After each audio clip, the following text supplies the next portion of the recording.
Halo teman-teman, kembali lagi di channel Tica Moy. Pada video kali ini saya masih membahas kisi-kisi soal-soal SKB kesehatan secara umum ya.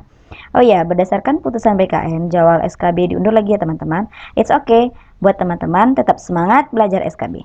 Next video, saya akan coba membahas satu persatu soal-soal berdasarkan formasi masing-masing. Sesuai permintaan teman-teman di kolom komentar ya. So, ditunggu komennya. Oh ya, sedikit himbauan buat teman-teman, tetap di rumah aja, jaga kesehatan, pakai masker jika keluar rumah. Semoga kita dijauhkan dari COVID-19 dan semoga semua ini cepat berlalu. Amin. Selamat belajar, semoga sukses.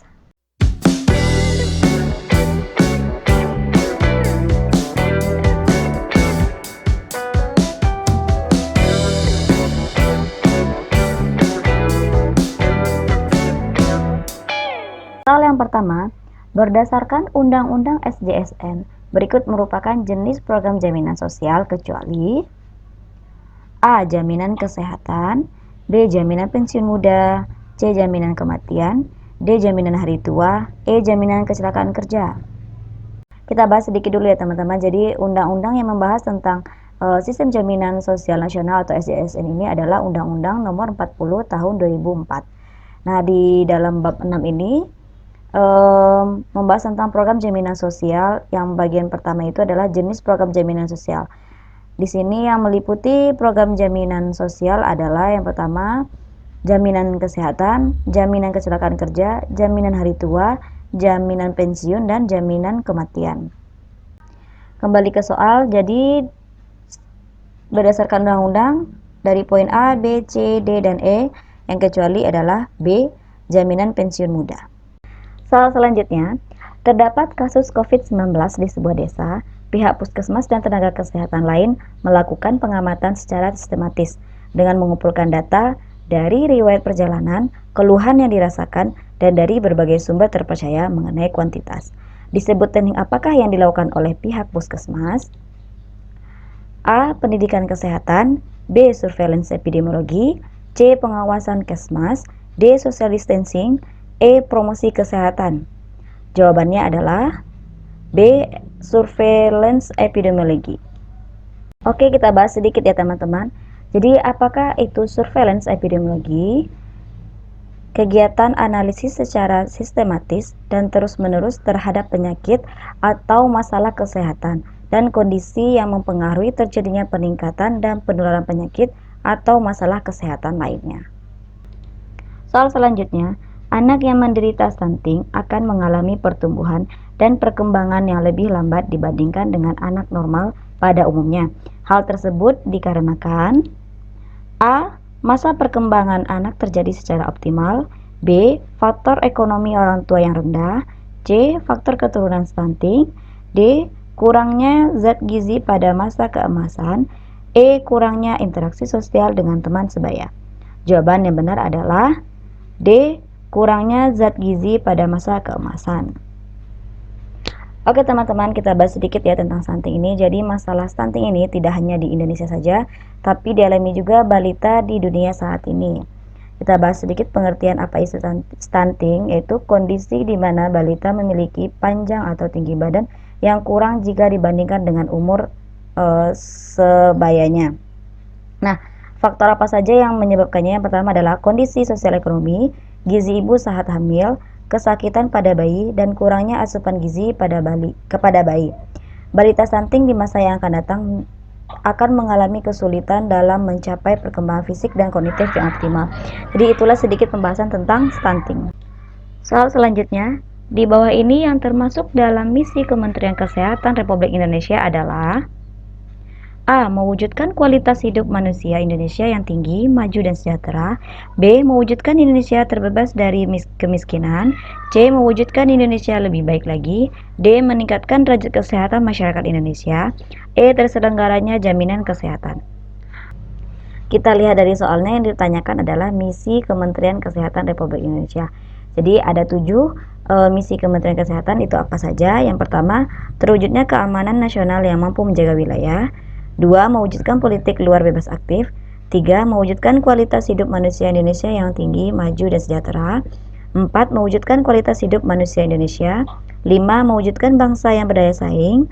6. Mewujudkan Indonesia menjadi negara maritim. 7. Mewujudkan masyarakat berkepribadian dalam kebudayaan. Nah, misi utama dari Kementerian Kesehatan ini adalah menggerakkan dan memberdayakan masyarakat untuk hidup sehat. Oke, setelah kita tahu 7 misi dari Kementerian Kesehatan, di sini yang paling tepat adalah jawabannya yaitu A, mewujudkan kualitas hidup manusia Indonesia yang tinggi, maju dan sejahtera. Jadi jawabannya adalah A. Kita lanjut soal berikutnya. Mencuci tangan adalah proses yang secara mekanik melepaskan kotoran dan debris dari kulit dengan menggunakan sabun dan air bersih. Berapa lama mencuci tangan pakai sabun menurut WHO? A. 5-10 detik, B. 10-20 detik, C. 1-2 menit, D. 20-60 detik, E. 0,5-1 menit. Jawaban yang tepat adalah D. 20-60 detik.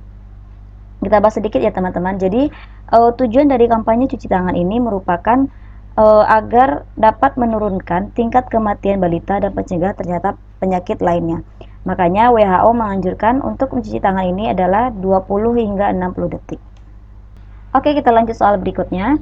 Setiap peserta berhak memperoleh manfaat jaminan kesehatan pelayanan promotif, preventif, kuratif, serta rehabilitatif. Nah, jenis pelayanan promotif dan preventif yaitu kecuali A. Penyuluhan mengenai pengelolaan faktor risiko penyakit dan PHBS, B. Imunisasi dasar, C. Keluarga berencana, D. Pemeriksaan ANC rutin, E. Screening kesehatan. Nah, sebelum saya jawab, kita bahas sedikit ya teman-teman. Jadi, apa saja yang termasuk jenis pelayanan promotif dan preventif? Yang pertama adalah penyuluhan kesehatan perorangan, meliputi paling sedikit penyuluhan mengenai pengelolaan faktor risiko penyakit dan PHBS, atau perilaku hidup bersih dan sehat. Yang kedua, imunisasi dasar. 3. Keluarga berencana, bekerjasama dengan lembaga yang membidangi keluarga berencana. 4.